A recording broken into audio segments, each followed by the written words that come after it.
Coucou à tous et bienvenue sur cette nouvelle vidéo. Aujourd'hui, vous allez voir qu'il y a un petit peu de tout, c'est-à-dire de l'organisation, du rangement et surtout une modification apportée à mon îlot de la cuisine. C'est pas grand-chose, néanmoins ces petites astuces peuvent être très pratiques et surtout économiques.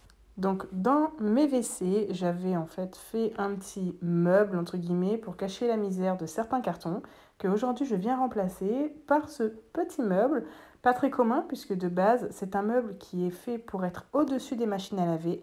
Malheureusement, je n'avais pas fait attention lors de son achat. Il n'y a pas assez d'espace pour ma machine. Voilà, ça ne correspond pas à toute machine à laver, donc il va falloir que je lui trouve une place. Je pensais derrière les toilettes. J'ai un tuyau, donc malheureusement, ça ne sera pas pour ça. Là, je transverse tout simplement donc, du gel hydroalcoolique que je viens mettre dans un flacon neutre.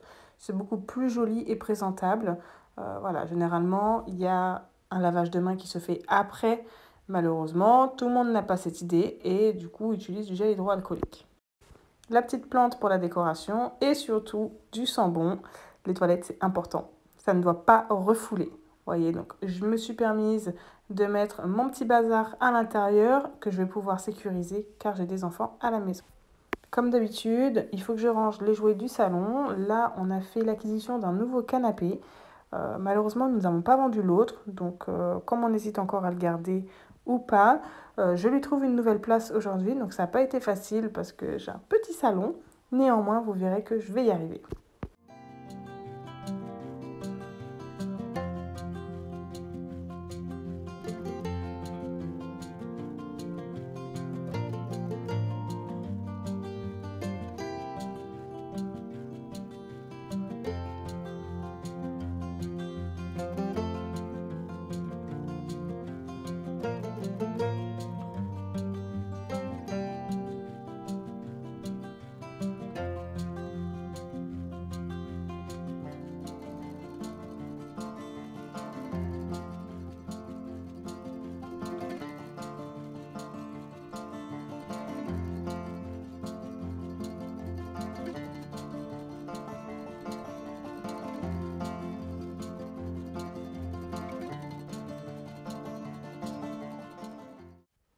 Pour ceux qui connaissent déjà mes vidéos, vous avez déjà pu apercevoir mon îlot de cuisine. Et ceux qui le découvrent, c'est tout simplement des meubles de cuisine. Vous voyez, les petits caissons qu'on place sous des plans de travail. Je l'ai doublé pour en faire un îlot central. Jusque-là, très simple, mais on voyait trop la jonction entre les deux meubles. Et je voulais lui donner un aspect 3D. Donc j'ai acheté des petites plinthes. C'était beaucoup moins coûteux. Et je suis venue les coller et certaines visser. Donc au niveau de la jonction qui se voit encore entre les deux plinthes, j'ai mis de l'enduit de lissage que je suis en train de poncer tout simplement et je vais peindre par la suite.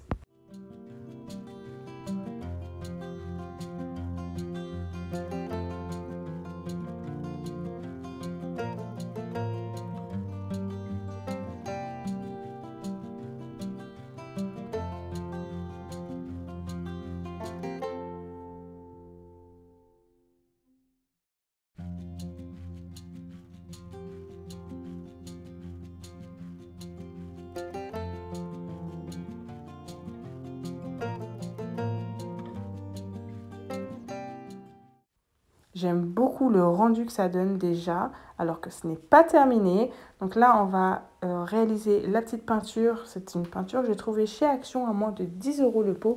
Et pour être honnête avec vous, elle est très couvrante. J'ai acheté d'autres peintures qui malheureusement ne couvraient pas assez. Et je vous assure que c'est des plinthes pré-peintes et on peut quand même apercevoir le changement de couleur.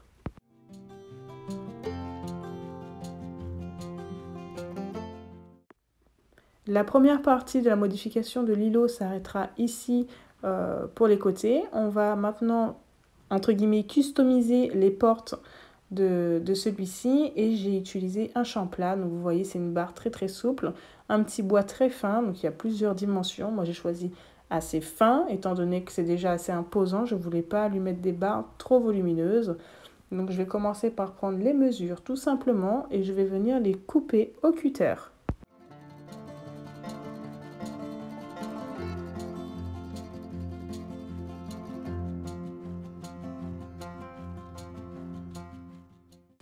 Comme je vous disais, c'est vraiment un produit très très souple.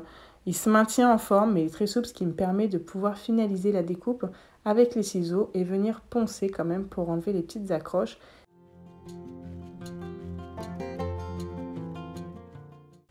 Pour coller celle-ci, rien de plus simple qu'une colle à bois. Voilà, celle-ci, elle est très simple, elle fait l'affaire. Je l'ai trouvée chez Action pour ne pas changer. Et je vous assure qu'elle colle vraiment très très bien. Au début, ça glisse, donc il faut vraiment maintenir quelques instants. Mais le résultat est là. J'ai déjà collé des tasseaux de bois sur le mur avec, pour vous expliquer son intensité quand même.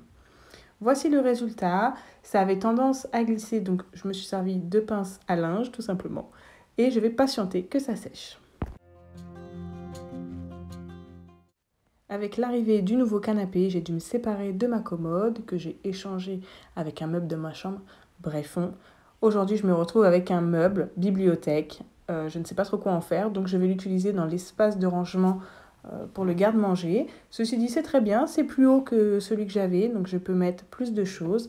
Les produits d'entretien toujours en hauteur. Voilà, j'ai des enfants, même si les placards sont fermés, qui sont sécurisés, je ne préfère pas prendre de risques.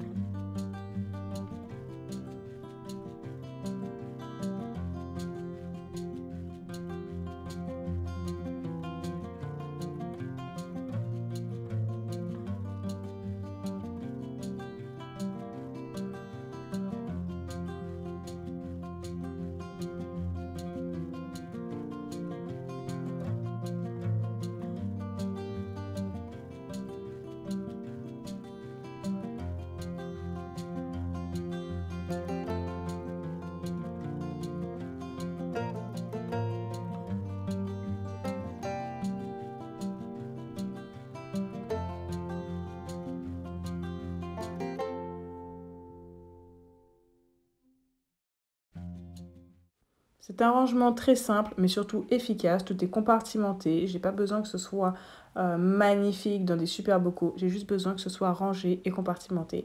Donc pour ma part, c'est amplement suffisant. Les petits paniers, je les ai trouvés à Action, je sais, encore une fois, à moins de 1 € le petit panier. Donc je vous assure que c'est super. Je me retrouve maintenant avec un bazar monstre dans ma chambre parce que j'ai écopé du coup de la commode qui était dans le salon. Donc après l'avoir nettoyée, je vais pouvoir y intégrer les vêtements de Layana.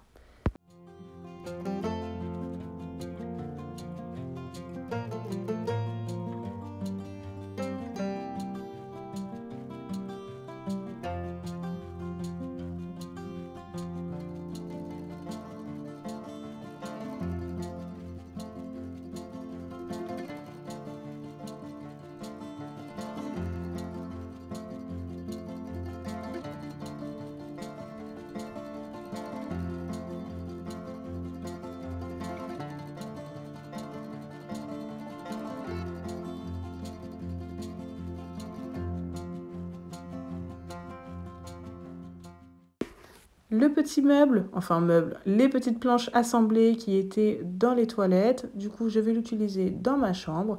Ça fait toujours un cache-misère et c'est très très bien, surtout pour la tonne de paperasse que j'ai. Pour moi, sincèrement, c'est parfait. On voit pas grand chose, ça me sert de support pour ma photocopieuse, donc vraiment là c'est parfait. Je me demande même pourquoi je ne l'ai pas réalisé avant.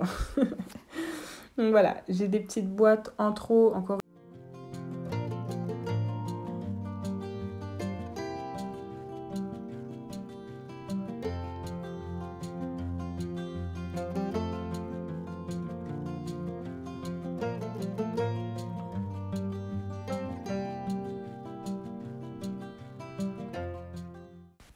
On retourne sur l'îlot central, donc j'ai pu coller les petites baguettes sur les portes.